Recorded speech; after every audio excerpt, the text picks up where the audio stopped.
এই জায়গাটা দেখে অনেকেই বলছিলেন এটা কি সাজেক নাকি বান্দরবন। এটা সাজেক বান্দরবন কোনটাই না, এটা জাপানের মধ্যে খুবই সুন্দর একটা জায়গা। জায়গাটার নাম রেইনবো লাইন সামিট পার্ক। এটা ফুকুইতে, যেহেতু জায়গাটার নাম রেইনবো তো আমরা সবাই একদম রেইনবো সেজেই গিয়েছি। সাথে আমার পেজ মাইরা হ্যাভেনের খুবই সুন্দর একটা ড্রেস পরেছিলাম। আর আমরা কোথায় থেকেছি তা নিয়ে থাকছে আজকের এই ব্লগটি। হ্যালো, আসসালামু আলাইকুম এভরিওয়ান। আই হোপ আপনারা সবাই ভালো আছেন। আল্লাহর রহমতে আমরা অনেক বেশি ভালো আছি। এটা আমাদের ফুকুইতে সেকেন্ড ডে। আপনারা অনেক বেশি অস্থির হয়েছিলেন আমার ব্লগ দেখার জন্য। ভাবলাম যে আপনাদের সাথে ব্লগটা তাহলে শেয়ার করি। আজকে আমরা ফুকুইতে যেই জায়গাটাতে ঘুরতে যাচ্ছি সেটা হচ্ছে রেইনবো লাইন সামিট পার্ক। এখানকার ভিডিওগুলো আপনারা অনেক বেশি পছন্দ করেছেন। আর রাস্তায় যেতে যেতে রাস্তার যে ভিউটা দেখতে পাচ্ছিলাম এত সুন্দর ছিল। তাড়াহুড়ো করে গাড়ির মধ্যে রেডি হয়েছি। এরপর একটা পাবলিক ওয়াশরুমে থেমেছিলাম। এখানে আমি একটু নিজেকে ঠিক করে নিচ্ছি। যে ঘুরতে এসেছি সবাই সবার পার্সোনাল গাড়ি নিয়ে এসেছি এন্ড সবার গাড়ি নিয়ে আসলে সেই জায়গা পর্যন্ত যাচ্ছিলাম। আমাদের লোকেশন থেকে প্রায় 1.5 ঘন্টার মতন ড্রাইভ করে আমরা সেই জায়গায় পৌঁছে গিয়েছি। আর নেমেই দেখি ঠান্ডা আর বৃষ্টি শুরু হয়ে যায়। আর সোহানাকে এদিকে কি কিউট লাগছিল, একদম পেঙ্গুইনের মতন লাগছিল মাশাআল্লাহ। গাড়িটা রেখেছি। এরপর আমরা বাসে করে সেই জায়গা পর্যন্ত যাব। আমরা অলরেডি পাহাড়ের উপরে ছিলাম আর পাহাড়ের উপরে তো ঠান্ডা থাকেই। এই তো বাসে আমরা উঠে পড়েছি আর সোহানাকে আমি কোলে নিয়ে বসেছিলাম। একদম একটা ফ্যামিলি প্যাক লাগছে না বলেন? আপনারা দোয়া করেন আমাদের যেন খুব শীঘ্রই এমন একটা ফ্যামিলি প্যাক হয়। ফুকুইতে আমাদের এর আগে আসলে কখনই আসা হয়নি। এই ফার্স্ট টাইম আমরা এসেছি ফুকুইতে ঘুরতে। আমরা অলরেডি গাড়ি নিয়ে পাহাড়ের অনেক উপরে চলে এসেছি। এরপর আমরা কেবল কার দিয়ে আরো উপরে যাব। এখন উপরে উঠতে হলে এখানে আপনাকে টিকিট কাটতে হবে। পার পার্সন 1000 ইয়েন করে ছিল। তো আপনি যতক্ষণ ইচ্ছা ততক্ষণ থাকতে পারবেন, সকাল থেকে মেবি সন্ধ্যা পর্যন্ত। আমাদের যেতে যেতে প্রায় 12টাই বেজে গিয়েছে। আর এই বড় যে কেবল কারটা আছে সেটার মধ্যে হচ্ছে সবাই গিয়েছে আর আমি হচ্ছে এই সিঙ্গেল চেয়ারে গুলোতে উঠে যাচ্ছিলাম। আমার কাছে মনে হচ্ছিল যে বাহিরের ভিউটা দেখতে দেখতে আমি যাব। জাপানে প্রথম প্রথম যখন ঘুরতে যেতাম এগুলোতে বসতে একা অনেক বেশি ভয় লাগতো, বাট এখন ইজিলি হচ্ছে বসতে পারি, ভয় একটা লাগে না তেমন। আসার আগে জায়গাটা আমি ভালো মতন দেখে আসিনি যে কেমন হবে, বাট আসার পর এত বেশি ভালো লেগেছে। এত সুন্দর ভিউ এখানকার। আমরা এই কয়জন হচ্ছে এই চেয়ারে করে উঠে এসেছি আর বাকিরা হচ্ছে সেই বড় কেবল কারে করে এসেছে। দেখি এখানে সবাই হচ্ছে এই ছাতাগুলো পছন্দ মতন উঠিয়ে নিচ্ছিল। এখানে অনেক সুন্দর সুন্দর হচ্ছে রেনবো ছাতা রাখা ছিল। ছাতাগুলো আবার নিয়ে যাওয়া যাবে না বাসায়, এখানে ইউজ করে এখানেই রেখে দিতে হবে যাওয়ার সময়। আমি মনে করেছি কেমন না কেমন হবে, বাট এখানে আসার পর উপরে ভিউ দেখার পর মাথা পুরো নষ্ট হয়ে গেছে আমার। আবার অনেকেই বলছিলেন যে এই জায়গাটা দেখতে আমাদের বাংলাদেশের সাজেক আর বান্দরবনের মতন লাগছে। এই জায়গা থেকে 5টা লেক একসাথে খুব সুন্দরভাবে দেখা যায়। তো সোনিয়াপুরা সবাই চলে এসেছে একসাথে। তারপরে আমরা এখানে সবাই ছবি তুলছিলাম বৃষ্টি নামার আগে। প্রায় সবাই সেম শাড়ি পরে এসেছে, বাট আমাদের সবার শাড়ি কালার আলাদা আলাদা ছিল। কিছু জাপানিজরা আমাদের ছবি তুলে নিচ্ছিল,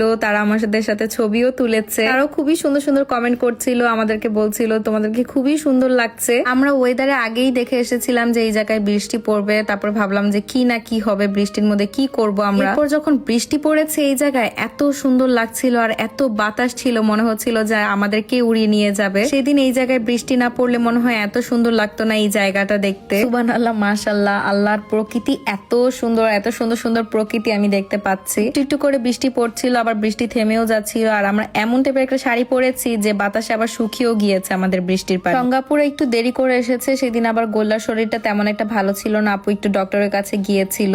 কলু তোমার জ্বর ভালো হয়েছে? মামাকে কি ছাড় দেওয়া যায়? আসলে ও তো ছোট মানুষ, ও শরীরটাও তেমন একটা ভালো ছিল না। আপুর কোল থেকে সে নামতেই চাচ্ছিল না। ভাবে ভাইয়ার কাছে রেখে আমাদের সাথে একটু আসতে পেরেছে। এইভাবে আসলে সবাই সবার বাবুদেরকে ম্যানেজ করছিল। এটার সাথে আমাদের শাড়িটা এত সুন্দর ম্যাচ হয়েছে। আমাদের পরা এই সবার শাড়িগুলো আপনারা কিন্তু কমফোর্ট জোনে পেয়ে যাবেন। এই দিনের জন্য এই শাড়িটা একদম পারফেক্ট ছিল। জায়গাটা এত সুন্দর আর আমরা পরেছিলাম কালারিং শাড়ি। আর জায়গাটার নামই হচ্ছে রেনবো। এখানে অনেক সুন্দর সুন্দর রেনবো ছাতাও ছিল। বলতে পারেন সবকিছু মিলিয়ে একটা পারফেক্ট কম্বিনেশন। আর আপনাদের কাছে আমাদের এই জায়গার ভিডিওগুলো কেমন লেগেছে অবশ্যই কিন্তু কমেন্ট করে জানাতে ভুলবেন না। আমার মনে হয় ক্যামেরাম্যান ঘুরতে আসছি না। যাই হোক, জামাইয়ের মনের অনেক কষ্ট, জামাইকে আজকে ক্যামেরাম্যান বানিয়ে ফেলেছি। এই টাইপের শাড়িগুলো না সমুদ্র পাহাড় এগুলোতেই না অনেক বেশি সুন্দর লাগে। তো আমার ভিডিওর ক্যাপশনে আমি পেজটা ট্যাগ করে রাখবো। আপনারা যখনই আসলে সমুদ্র আর বিচে ঘুরতে যাবেন এই শাড়িগুলো নিয়ে যাবেন, অনেক সুন্দর সুন্দর ছবি তুলতে পারবেন। অনেকক্ষণ সেখানে ছিলাম। সেখানে একটা কফি শপও ছিল, কফি শপ থেকে কফিও খেয়েছি বৃষ্টির মধ্যে ভিজে ভিজে। তো আমাদের যাওয়ার সময় হয়ে গিয়েছে। আবার সেই চেয়ারে করে নিচের দিকে যাচ্ছিলাম আর নিচে দিকে যখন যাচ্ছিলাম একটু মনে মনে ভয় লাগছিল, বাট ভিউটা জাস্ট দেখেন কতটা সুন্দর। মনে মনে ভয় লাগলো, আসলে আমি সবসময় নিজেকে এই সাহসটা দেই যে আমি এই জিনিসটা করতে পারবো। কি তুলো, তুই সব জায়গায় গেলে এটা কিনো। আচ্ছা কি কিনি দেখাও, আমি সব জায়গায় গেলে। ওয়াও, আমি হচ্ছে ফ্রিজ ম্যাগনেট কিনি সব জায়গায় গেলে, মানে জাপানে যেই কোনো জায়গায় বা যেই জায়গাগুলোতে আমি আসলে এই পর্যন্ত ঘুরতে গিয়েছি সব জায়গায় এরকম একটা লোগো আমার কাছে আছে। এটা হচ্ছে আজকে আমরা রেইনবো লেক দেখতে এসেছিলাম, এখানে খুবই সুন্দর একটা ভিউ পেয়েছি।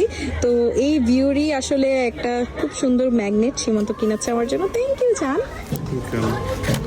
আমি একটু ওয়াশরুমে গিয়েছিলাম, এর মধ্যেই দেখি আমার জামাই আমার জন্য এটা কিনে এনেছে। থ্যাংক ইউ জান। এরপরে আমি ড্রেসটা চেঞ্জ করে নিয়েছি, ভাবলাম যে এত সুন্দর জায়গায় এসেছি, আমার পেজের ড্রেস কি আমি পরবো না। আমার পেজ মাইরা হেভেনের আমি খুবই সুন্দর একটা লাক্সারি ড্রেস পরে নিয়েছি, আর কালারটা এত সুন্দর, মানে এটা প্রপারলি একটা ম্যাজেন্ডা কালারও না, মানে একটা বেগুনি টাইপের একটা যে ম্যাজেন্ডা আছে সেই একটা কালার। এখান থেকে বের হয়ে আমরা একটু বিচের সাইডে চলে আসি। আমার কাছে মনে হচ্ছিল যে বিচের সাইডে হচ্ছে এই ড্রেসটা আরো বেশি ভালো লাগবে। ছাতার মাথায় এত বাতাস, মানে বাতাসে দাঁড়ায় থাকা যাচ্ছে না, আর এত ঠান্ডা ছিল। এটা কিন্তু আমার পেজ মাইরা হেভেনের ঈদ কালেকশন, আপনারা যারা যারা নিতে চাচ্ছেন এখনই কিন্তু অর্ডার করে ফেলেন, মাত্র আর 5 পিস আছে। ড্রেসটা এত বেশি গর্জিয়াস, পুরো ড্রেসের মধ্যে এমব্রয়ডারি কাজ করা আছে, প্লাস ওড়নাতে প্যান্টে সব জায়গায় আপনারা এমব্রয়ডারি কাজ পেয়ে যাবেন। ফুললি স্টিচ ড্রেস, আপনাদেরকে কোনো বানানোর কষ্ট করতে হবে না, জাস্ট ড্রেসটা নিবেন আর পরে ফেলবেন। বিজনেস পেজটাও আমি আমার ভিডিওর ক্যাপশনে ট্যাগ করে রাখবো যেন আপনাদের খুঁজে পেতে অসুবিধা না হয়। সারাদিন এত ঘুরছি, যাই হোক আমরা তারপরে সোনিয়াপুদের যে রিলেটিভদের বাসায় আমাদের থাকার কথা সেখানে আমরা চলে এসেছি। এখানে আমরা 2 দিনের মতন ছিলাম,